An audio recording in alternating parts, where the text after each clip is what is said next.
It was a little over a year ago when my best friend Wilson her dad was deployed to Afghanistan for a year. And when she walked up to me on the playground and randomly told me that her dad was going to be deployed and started crying and acting really sad, I guess I didn't really know the true meaning of that or what was going on in her life.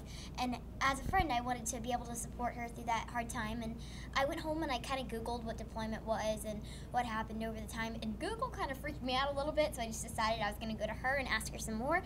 And I'm a singer. I could sing before I could talk, and I decided I was going to write a song for her. So I picked up my guitar and keyboard and laid it out on my bed and just started playing around.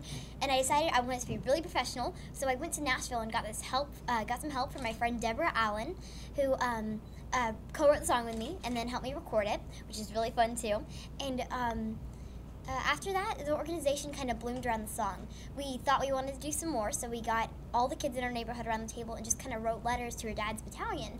And there were about 700 soldiers underneath her dad, and our original goal was 1 letter a month per soldier. So we had a ton of work to do, and we weren't filling, I guess, orders fast enough.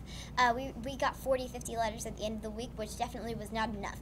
And I mean, it was fun because we were drawing pictures and coloring and stuff, but we definitely weren't making it as much as we could have been. And eventually we started going into schools, me and Wilson, and eventually she moved to Atlanta and kind of not left me on my own, because we're still absolutely best friends more than anything.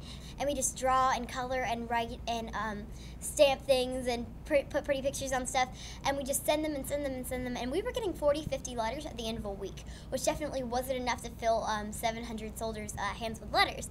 Eventually we started getting help with churches and Girl Scout groups, and went talking into schools. And on November 17th, or maybe it was 25th, it was on Thanksgiving Day, I was on the Today Show, and it kind of exploded from there. We sat at the computer and watched the emails from the different states flooding at the different time zones before the Macy's Thanksgiving Parade, which was really fun.